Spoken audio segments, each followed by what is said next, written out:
Bismillahirrahmanirrahim. Malam hari ini kita akan membahas tentang salah satu ibadah yang paling mulia di bulan Dzulhijjah. Karena kita tahu bahwa bulan Dzulhijjah itu satu di antara 4 bulan hurum, di mana Allah Subhanahu wa taala mengisyaratkan di dalam surah At-Taubah ayat 36 ketika Allah Subhanahu wa taala menyebutkan tentang bilangan tahun yang 1 tahun itu ada 12 bulan jumlahnya, maka Allah katakan minha arba'atun hurum, dari 12 bulan itu ada 4 bulan hurum. Lah 4 bulan hurum ini dijelaskan dalam hadis Nabi SAW dari sahabat Abi Bakar, di mana Nabi SAW menyatakan thalathatun mutawaliyah, 3 bulan letaknya berturut-turut, Dzulqa'dati wa Dzulhijjati wal Muharram. Pertama Dzulqa'dah, bulan yang kita sedang jalani, kita berada di pertengahan Dzulqa'dah. Kemudian bulan depan bulan Dzulhijjah, dan bulan setelah Dzulhijjah adalah Muharram. Itulah disebut bulan hurum. Dan yang satu terpisah yang terletak di pertengahan tahun, namanya Rajab. Saya tidak hendak membentangkan keutamaan semua bulan, terlampau lama pembahasannya karena waktu. Kita akan membahas tentang bulan Dzulhijjah. Kenapa bulan itu disebut Dzulhijjah dan apa keistimewaannya? Karena bulan Dzulqa'dah itu tidak ada amalan khusus, tidak ada ibadah khusus yang diperintahkan untuk dilakukan di bulan Dzulqa'dah, kecuali hadis-hadis yang umum, di mana bulan Dzulqa'dah ini karena satu di antara 4 bulan hurum, maka siapapun yang beramal saleh di bulan Dzulqa'dah ini akan dilipat gandakan pahalanya, dan siapapun yang berbuat maksiat akan dilipat gandakan dosanya. Tapi bulan Dzulhijjah ini berbeda, karena banyak amalan-amalan yang terkandung di bulan Dzulhijjah ini. Karena bulan Dzulhijjah sendiri banyak keutamaan yang dijelaskan oleh para ulama. Di antaranya tentang keutamaan bulan Dzulhijjah itu, pertama Allah Subhanahu wa taala bersumpah di dalam Al-Qur'an tentang bulan ini. Allah Subhanahu wa taala berfirman, wal fajri wa layalin ashri, demi waktu fajar dan demi malam-malam yang 10. Jumhur mufassirin, mayoritas ahli tafsir, banyak yang mentafsirkan bahwa malam-malam yang 10 itu artinya 10 awal bulan Dzulhijjah. Kaidah Al-Quran, kalau Allah Subhanahu wa taala bersumpah dengan makhluknya, berarti makhluk itu memiliki keistimewaan di hadapan Allah, karena tidak semua makhluk jadikan sumpah. Ketika Allah Subhanahu wa taala bersumpah dengan malam-malam yang ke-10, kemudian ahli tafsir mengatakan maksudnya adalah 10 awal bulan Dzulhijjah, berarti 10 awal bulan Dzulhijjah ini memiliki keistimewaan luar biasa. Ini yang pertama. Kemudian yang kedua, Allah Subhanahu wa taala mengatakan di dalam Al-Qur'anul Karim dalam surah Al-Hajj 28, wa yadhkuru smallahi fi ayyamin ma'lumat ala ma razaqahum min bahimatil an'am. Dan hendaklah mereka banyak berzikir kepada Allah menyebut nama-nama Allah Subhanahu wa taala. Kapan? Fi ayyamin ma'lumat, pada hari-hari yang sudah diketahui. Di antaranya Abdullah ibn Umar radhiyallahu anhuma dan Abdullah ibn Abbas radhiyallahu anhuma memberikan catatan yang dimaksud ayyam al-ma'lumat, hari-hari yang diketahui, yang kita diperintahkan berzikir di dalamnya.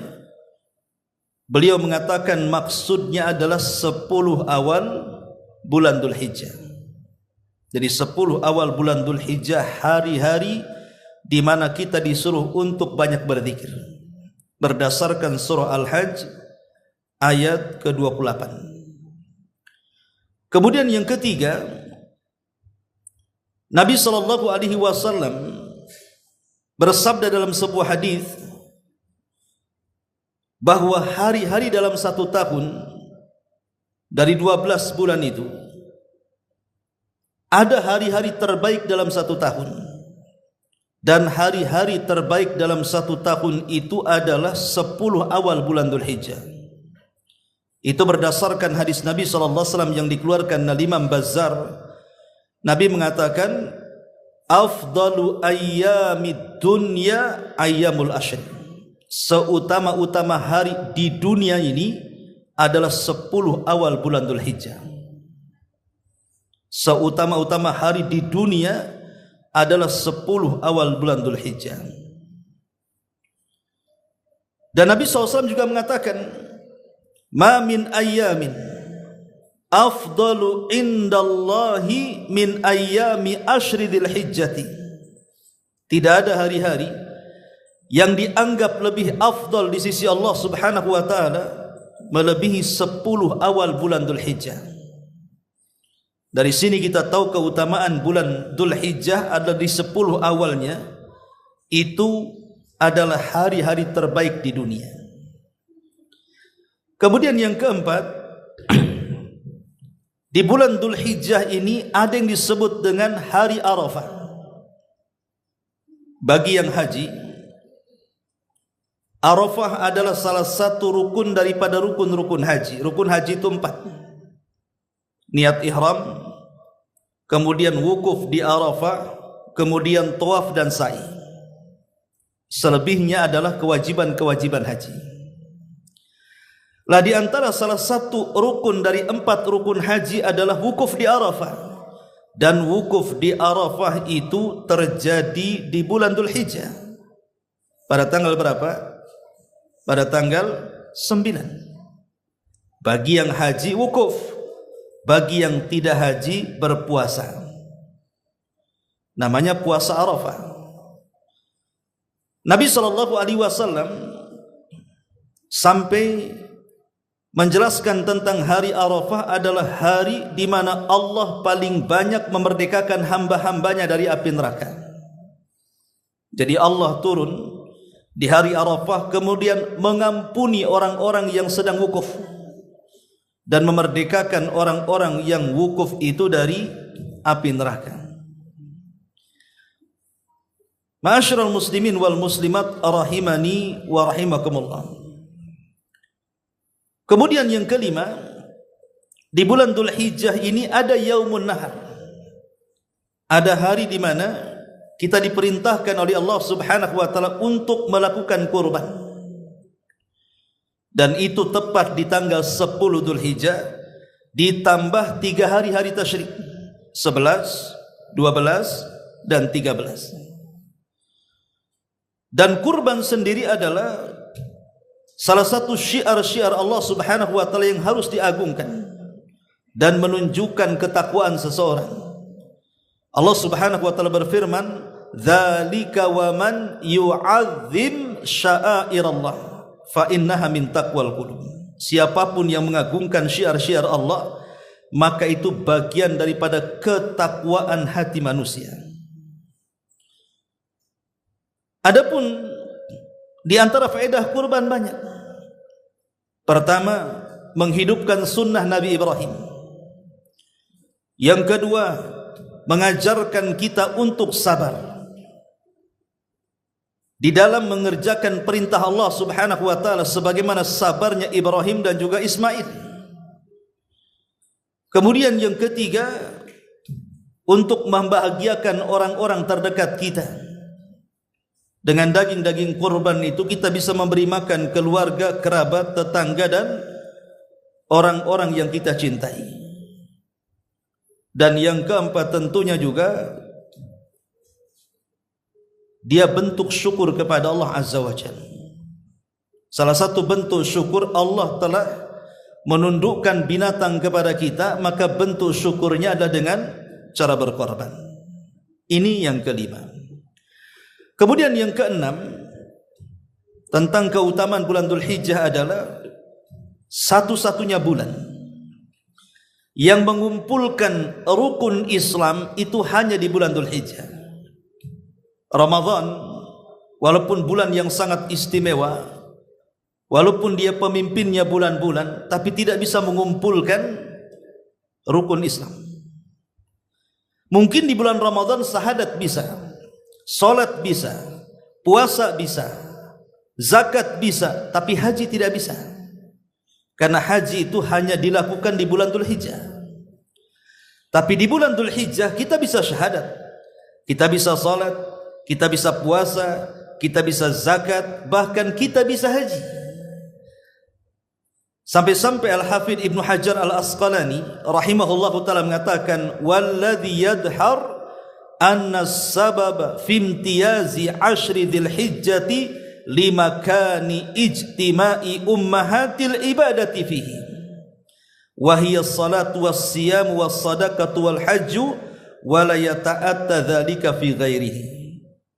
Kata Imam Hafidh Ibnu Hajar dalam kitabnya Fathul Bari, adapun yang tampak menurutku, kata beliau, di antara sebab kenapa 10 awal bulan Dzulhijjah ini menjadi hari-hari terbaik dalam dunia, karena terkumpul pokok-pokok ibadah, di mana rukun-rukun Islam terkumpul di situ. Di situ ada salatnya, di situ ada puasanya, di situ ada sedekah atau zakatnya, di situ ada hajinya. Itulah yang tidak didapati di bulan-bulan yang lainnya. Makanya kenapa bulan ini sangat istimewa. Kemudian yang nomor 7, bahwa orang yang beramal di 10 awal bulan Dzulhijjah ini bisa membandingi orang yang mati syahid dalam jihad. Amalan apapun, kalau kita baca Quran di bulan Dzulhijjah, maka amalannya sama dengan orang yang berjihad sampai mati syahid. Kalau kita berzikir di bulan Dzulhijjah, amalannya sama dengan orang yang berjihad dan mati syahid. Kalau kita silaturahim juga demikian. Kalau kita birrul walidain juga demikian. Kalau kita membaca Quran juga demikian. Sebutkan amal ibadah apapun yang dilakukan di bulan Dzulhijjah itu sama pahalanya dengan orang yang jihad sampai mati syahid. Dan itu berdasarkan hadis Nabi SAW mengatakan, ma min ayyamin al-amalu salihu fiha ahabbu ilallah min hadhil ayyamil ashri. Tidak ada hari-hari yang amal saleh di dalamnya lebih dicintai Allah dibandingkan hari-hari ini, maksudnya 10 awal bulan Dzulhijjah. Sahabat bertanya, ya Rasulullah, walal jihadu fi sabilillah, apakah sama dengan orang yang jihad? Kenapa para sahabat mengatakan seperti itu? Karena di mata para sahabat tidak ada amalan yang melebihi jihad. Makanya mereka bertanya, apakah sama dengan jihad? Maka Rasul mengatakan, la, tidak sama. Kecuali, kata Rasul, illa rajulan kharaja bi nafsihi wa mali thumma lam yarji' min dzalika bi syai'in. Kecuali orang yang jihad ini mengeluarkan seluruh hartanya dan mengerahkan seluruh jiwa raganya, kemudian dia tidak pernah kembali ke rumahnya alias syahid, baru sebanding. Lihat keutamaan yang luar biasa, 7 keutamaan yang luar biasa yang terjadi di bulan Dzulhijjah. Maka ini ada persiapan, setengah bulan lagi kita menghadapi bulan Dzulhijjah. Ma'asyiral muslimin yang dimuliakan Allah Subhanahu wa taala, tetapi saya tidak akan memfokuskan beberapa ibadah. Saya ingin memfokuskan satu ibadah saja. Kenapa Dzulhijjah disebut Dzulhijjah? Hijjah itu diambil dari kata haji. Makanya kalau disebut Dzulhijjah, menurut kacamata orang awam, mereka langsung mengatakan itu bulan haji. Disebut Dzulhijjah disebut bulan haji kan. Padahal kan amalan ibadah di bulan haji kan banyak. Tapi kalau sudah sampai bulan Dzulhijjah, masyarakat umumnya mengatakan itu bulan haji. Ya memang karena pelaksanaan haji berada di bulan Dzulhijjah, tepat tanggal 8 ke Mina gitu ya. Kemudian diakhiri di hari tasyrik tanggal 13. Mulai dari 8, 9, 10, 11, 12, 13, 6 hari orang haji itu. Makanya orang menyebutnya bulan haji. Dan kita menurut penanggalan hijriah menyebutnya Dzulhijjah. Karena hijjah itu diambil dari kalimat haji. Ma'asyiral muslimin yang dimuliakan Allah Subhanahu wa taala, tentu semua umat Islam dimanapun mereka berada pasti menghendaki ingin berangkat haji. Mustahil ada umat Islam yang tidak mau berangkat haji, itu mustahil. Rata-rata umat Islam itu ingin pergi haji. Dan orang yang sudah haji ingin pergi lagi. Bahkan orang yang 2-3 kali haji ingin pergi lagi. Ada apa sebenarnya? Kenapa kemudian Mekah itu menjadi tujuan haji dan semua orang merindukannya?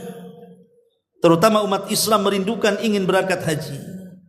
Tentu tidak lain dan bukan karena keistimewaannya yang luar biasa. Nabi SAW mengatakan, "Man hajja falam yarfuth walam yafsuq raja'a ka yaumin waladathu ummuh." Siapa yang berangkat haji, dia tidak rafas. Rafas ini merayu wanita, muqaddimah jima, merayu istrinya untuk melakukan hubungan. Sama istrinya aja tak boleh, apalagi sama orang. Walam yafsuq, ataupun tidak melakukan fasik, perbuatan-perbuatan kemaksiatan kepada Allah Azza wa Jal, maka dia akan kembali dari haji seperti anak yang baru dilahirkan. Artinya tidak ada dosa, dengan catatan hajinya mabrur. Karena Nabi SAW mengatakan, al-hajjul mabrur laisa lahul jaza indallahi illal jannah. Haji yang mabrur itu tidak ada balasan yang layak kecuali surga. Pertanyaannya, haji mabrur itu apa? Kita sering mendoakan orang yang berangkat haji, mudah-mudahan mabrur hajinya. Apa sih mabrur itu? Para ulama mengatakan haji mabrur itu dikatakan mabrur kalau memiliki beberapa syarat. Pertama, an yakuna min malin halalin.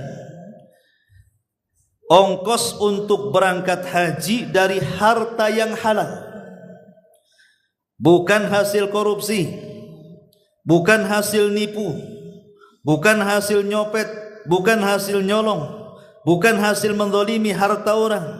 Betul-betul dia berangkat dengan harta yang paling halal yang ia dapati. Ini yang pertama. Kemudian yang kedua, an yabta'ida anil fiski wal ithmi wal jidali fi.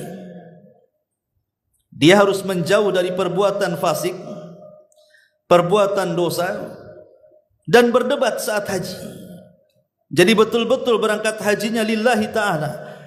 Karena bagaimanapun orang yang haji berkumpul dari manusia satu dunia akan banyak cobaan tuh.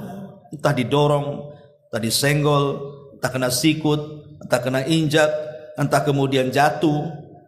Tadi itu kesabaran, tidak boleh mengucapkan kalimat-kalimat yang kotor, apalagi sampai membalas. Banyak ujian tuh. Kemudian yang ketiga, an ya'tiya bil manasik wifqan Nabi sallallahu alaihi wasallam.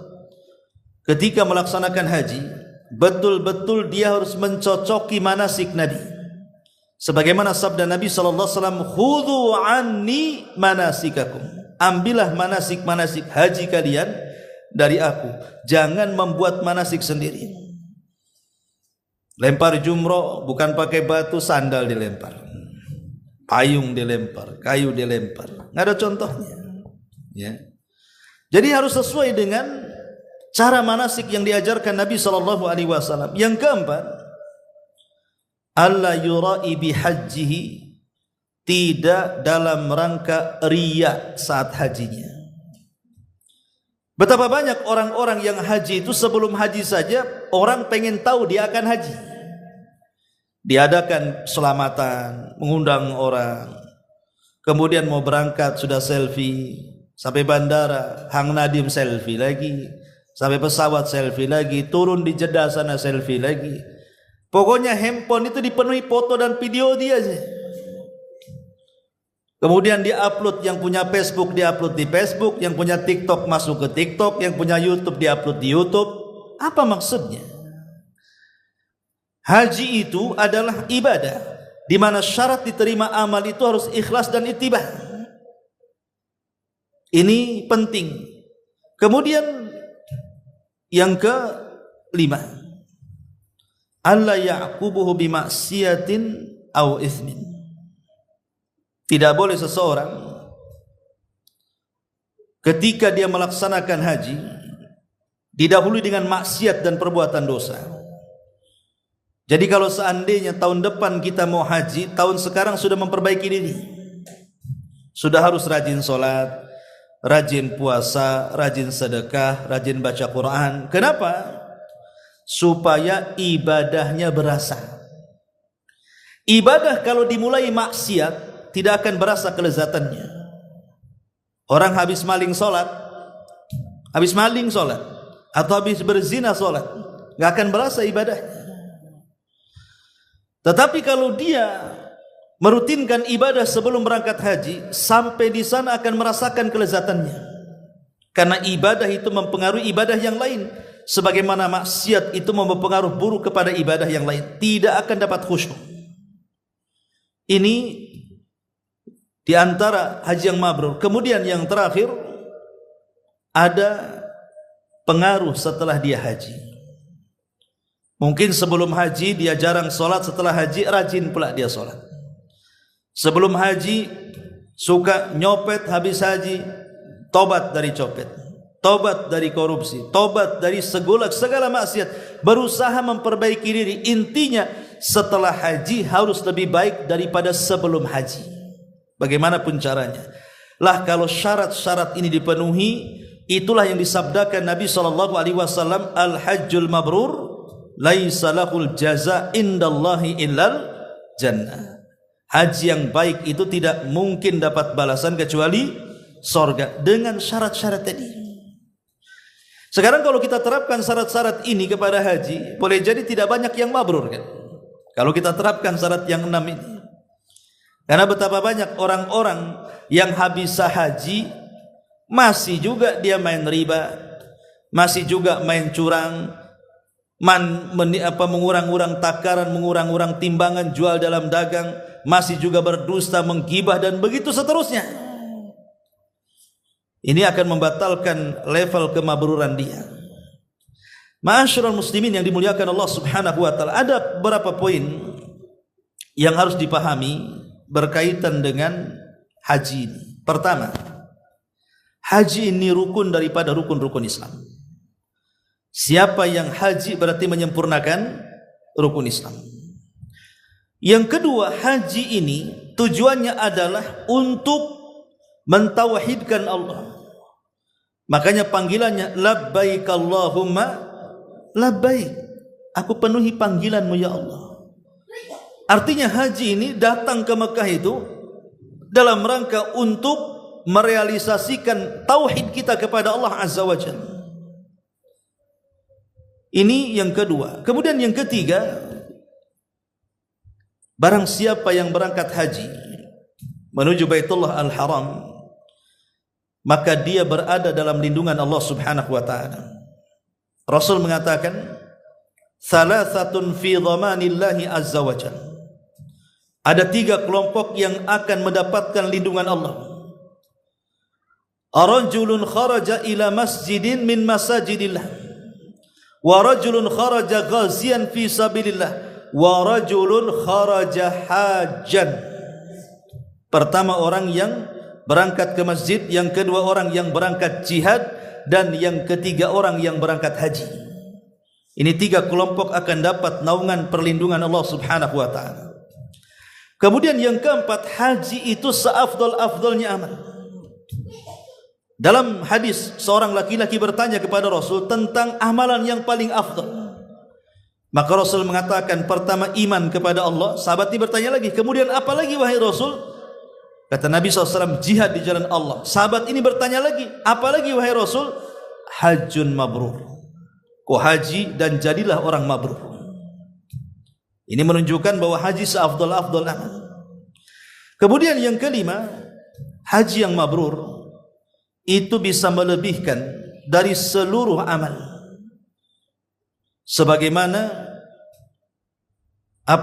jarak matahari dari terbit sampai tenggelamnya. Bayangkan amalan haji itu kalau dia mabrur itu bisa menandingi banyak amalan sejauh terbitnya matahari sampai tenggelamnya.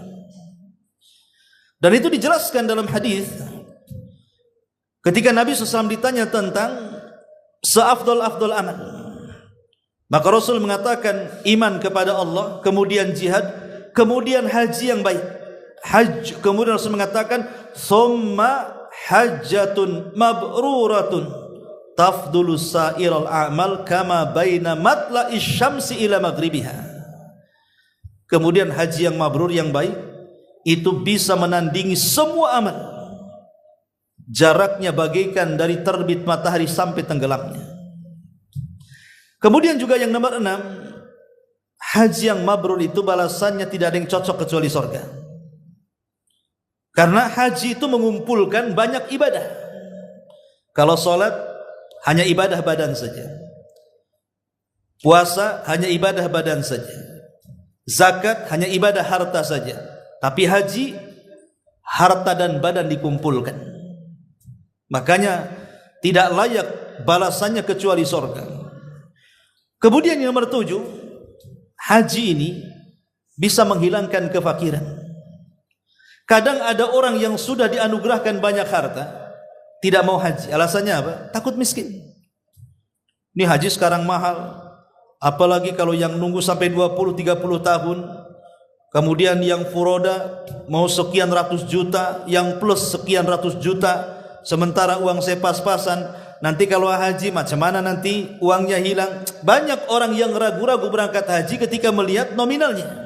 Ingat, Nabi SAW mengatakan dalam sebuah hadis, tabi'u bainal haji wal umrah, ikutilah haji dengan umrah, fa innahuma yanfiyanil faqra, karena keduanya bisa menghilangkan kefakiran. Insyaallah kalau kita yakin orang yang berangkat haji itu pasti akan diganti oleh Allah. Dana yang sudah dikeluarkan itu pasti diganti. Harus yakin itu. Ini yang ke-7. Yang ke-8, bahwa haji mabrur itu adalah sebaik-baik jihad. Itu berdasarkan hadis Aisyah radhiyallahu anha, di mana dia bertanya kepada Rasul. Jadi Aisyah bertanya kepada Rasul, ala naghzuwa wa nujahid ma'akum. Salahkah saya wahai Rasul, kata Aisyah, ikut jihad bersama kamu, ikut perang bersama